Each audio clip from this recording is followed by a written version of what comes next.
हर पल आपके साथ। नमस्कार, हर पल न्यूज देख रहे हैं आप। मैं हूं आपके साथ नुपुर सक्सेना। स्वागत है आप सभी का बिहार झारखंड के खास बुलेटिन में। खबरों का रुख करेंगे, लेकिन इससे पहले नजर इस वक्त की सुर्खियों पर। बिहार में अब खत्म होगी बिजली की कमी। सीएम नीतीश कुमार ने दी बड़ी सौगात, पावर यूनिट का किया उद्घाटन। बिहार सीएम नीतीश कुमार और यूपी सीएम योगी आदित्यनाथ साथ साथ गांव एक दूसरे को करेंगे गिफ्ट। केंद्र सरकार को भेजा गया प्रस्ताव, लोगों की परेशानियां होगी दूर। भू माफियाओं पर नीतीश सरकार की सख्ती आई सामने। अवैध कब्जा किया तो सीधे जाएंगे जेल, 20,000 रुपए का देना होगा जुर्माना।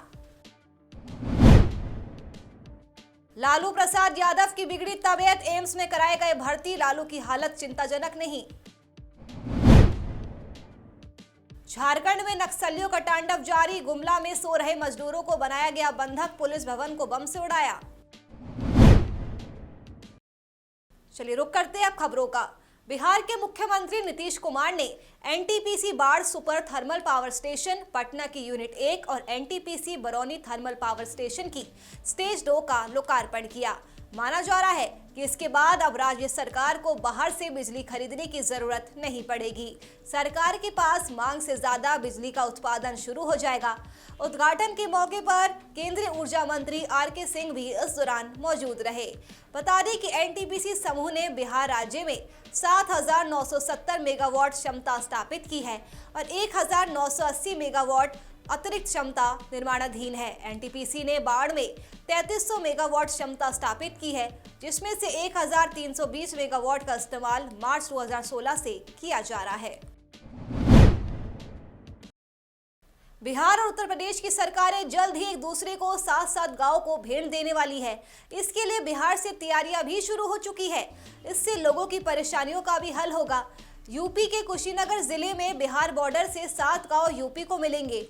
इस पर सहमति बनने के बाद दोनों राज्य केंद्र सरकार को प्रस्ताव भी भेज रहे हैं। आपको बताते चले कि एक रिटायर्ड टीचर ने इसी साल सितंबर के महीने में सीएम नीतीश कुमार से जनता दरबार में इस बारे में गुहार लगाई थी।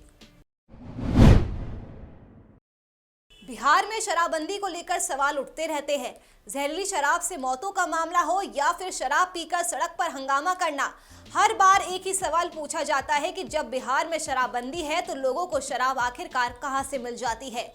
लेकिन अब बिहार के मुख्यमंत्री नीतीश कुमार ने सख्त लहजे में कहा है कि प्रदेश में शराबबंदी को लेकर कोई भी समझौता नहीं होगा। सीएम ने साफ शब्दों में कहा है कि बिहार में शराबबंदी कानून को सफल बनाने के लिए जो भी करना पड़े वो करेंगे।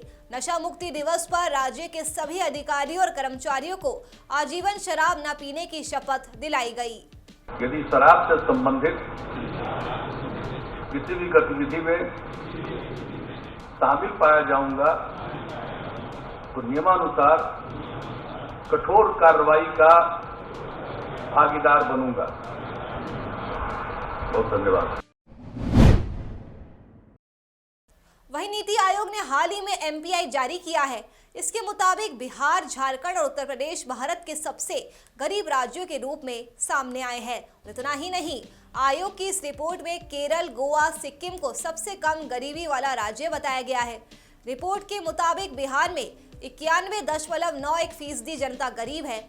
तो वही अगर बात झारखंड की करें तो यहाँ पर 42.16% आबादी गरीब है। बिहार में कुपोषित लोगों की संख्या सबसे ज्यादा है, इसके बाद झारखंड आता है। आरजेडी अध्यक्ष लालू प्रसाद यादव ने सीएम नीतीश कुमार पर जमकर निशाना साधा। लालू यादव ने नीति आयोग की रिपोर्ट का हवाला देते हुए कहा कि नीतीश कुमार को चुल्लू भर पानी में डूब जाना चाहिए। लालू यादव ने कहा कि नीति आयोग की रिपोर्ट कहती है कि बिहार शिक्षा से लेकर स्वास्थ्य तक के मामले में पीछे है। नीतीश कुमार विकास के नारे देते रहते हैं, लेकिन ये रिपोर्ट आई है, ऐसे में नीतीश कुमार को चुल्लू भर पानी में डूब जाना चाहिए।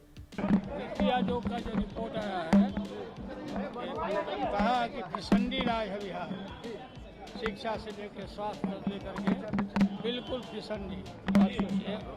विकास का जो नारा देते थे, रोज हम करते थे, उस पर नीति आयोग का जो रिपोर्ट आया है, ये बिल्कुल चुल्लू भर पानी में नीतीश कुमार को डूब जाना चाहिए। बिना महिला पुलिस के दुल्हन के कमरे में छापेमारी करने के बाद बिहार पुलिस विवादों में घिर गई है। महिलाओं के बीच बिना महिला जवानों के शराबबंदी के नाम पर छापेमारी करने पहुंची पुलिस जवानों को आलोचनाओं का सामना लगातार करना पड़ रहा है। वहीं अब डिप्टी सीएम तारकिशोर प्रसाद ने भी बिहार पुलिस के इस रवैये को गलत ठहराया है।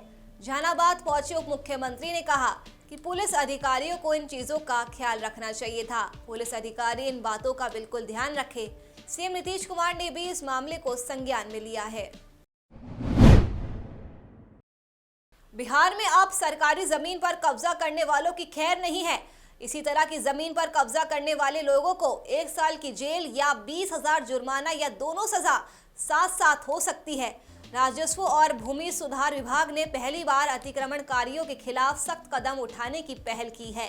राजस्व एवं भूमि सुधार विभाग की तरफ से सभी प्रमंडल के आयुक्त और सभी जिलों के जिलाधिकारी को सख्त दिशा निर्देश जारी कर दिए गए हैं। आरजेडी के राष्ट्रीय अध्यक्ष और बिहार के पूर्व सीएम लालू प्रसाद यादव की तबीयत अचानक खराब हो गई। तबीयत बिगड़ने के बाद लालू यादव को दिल्ली एम्स के मेडिसिन विभाग में भर्ती करवाया गया, जहां डॉक्टरों की देखरेख में उनका इलाज जारी है। मिली जानकारी के मुताबिक लालू प्रसाद यादव को बुखार और यूरिन में संक्रमण की शिकायत है। लालू प्रसाद यादव को किडनी की पहले से ही समस्या है। बिहार के अररिया में पॉक्सो एक्ट के तहत विशेष अदालत ने रिकॉर्ड समय में दुष्कर्म के आरोपी को सजा देकर मिसाल कायम की है। मामले में कोर्ट ने एक ही दिन में गवाही सुनी, उसी दिन बहस भी पूरी हो गई और उसी दिन दुष्कर्म के आरोपी को कोर्ट ने आजीवन कारावास की सजा सुना दी। पॉक्सो एक्ट के तहत एक दिन में सारी कार्रवाई पूरी कर आरोपी को सजा दिलाने वाला बिहार देश का पहला राज्य बन चुका है। वहीं झारखंड में सखी मंडल के नाम से बनी स्वयं सहायता समूह की तरफ से बनाए जा रहे विभिन्न उत्पादों को व्यापक बाजार देने के लिए सरकार ने पलाश ब्रांड बनाया है और इसके जरिए 1 साल के अंदर 1500 करोड़ के टर्नओवर का टारगेट है। हम महिलाओं को आत्मनिर्भर बनाने की दिशा में ठोस कदम उठा रहे हैं। ये बात खुद मुख्यमंत्री हेमंत सोरेन ने गढ़वा जिला मुख्यालय में विभिन्न योजनाओं के शिलान्यास उद्घाटन के बाद जनसभा को संबोधित करते हुए कही। उन्होंने आगे कहा कि महिलाएं ही झारखंड की तस्वीर बदलेगी। झारखंड में नक्सलियों का तांडव लगातार जारी है। गुमला जिले के चैनपुर प्रखंड स्थित कुरुमगढ़ थाने के नए भवन को नक्सलियों ने बम से उड़ा डाला। वहीं नक्सलियों ने सो रहे मजदूरों को पहले बंधक बनाया और फिर बम लगाकर उसे उड़ा दिया। भवन का एक हिस्सा पूरी तरह से ध्वस्त हो गया, वहीं दूसरे भाग में दरारें आ गई।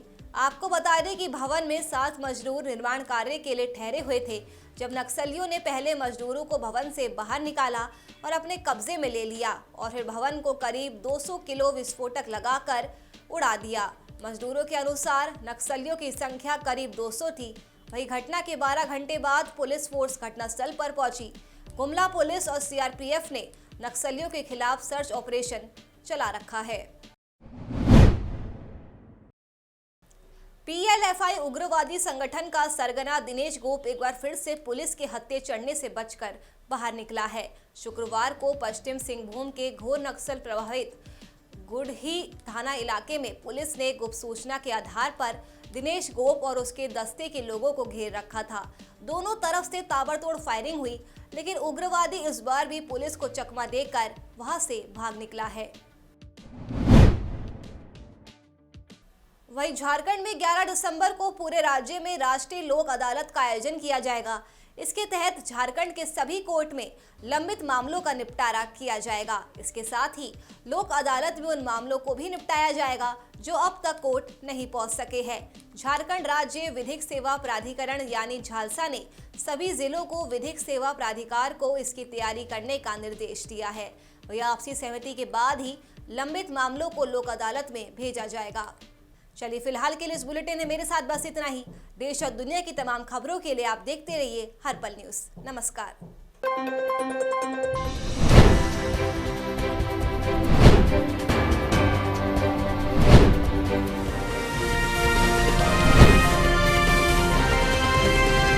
हर पल आपके साथ।